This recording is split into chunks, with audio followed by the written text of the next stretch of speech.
À la suite de leur mésaventure avec la petite fille, Eric et Limassman arrivent dans la savane. Le but est de trouver un animal sauvage qui pourra tuer Eric pour que celui-ci change de corps et possède la bête. Sur leur route, les deux aventuriers croisent un vautour et lui demandent où et comment il pourrait se faire passer comme proie. Le vautour, qui est altruiste et toujours dans l'entraide, leur explique que s'ils veulent mourir, il suffit de se rendre entre les deux collines et d'attendre patiemment que le troupeau de rhinocéros dévale sur eux. Eric n'a pas pensé mourir comme ça, mais ce n'est finalement pas une mauvaise idée. La peau d'un rhinocéros doit être assez confortable.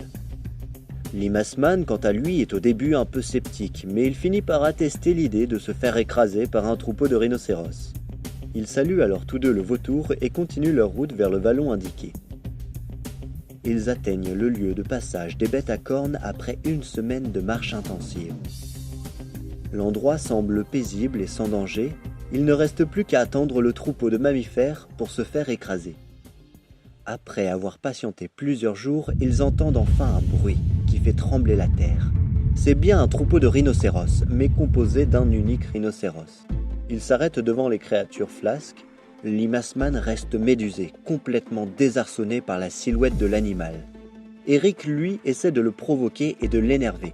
En vain. Il finit par le supplier de l'écraser, mais le rhino est pacifique, il n'en fera rien. Il n'en fera rien, mais il connaît un camp de chasseurs pas très loin d'ici, et ces chasseurs-là tueraient volontairement n'importe quel animal pour le revendre à bon prix. Eric se voit déjà dans le corps d'un chasseur. Le plan semble parfait. Le rhinocéros accepte de les conduire, et c'est donc sur le dos du mastodonte que la petite équipe s'en va, à nouveau chercher la mort dans un autre endroit.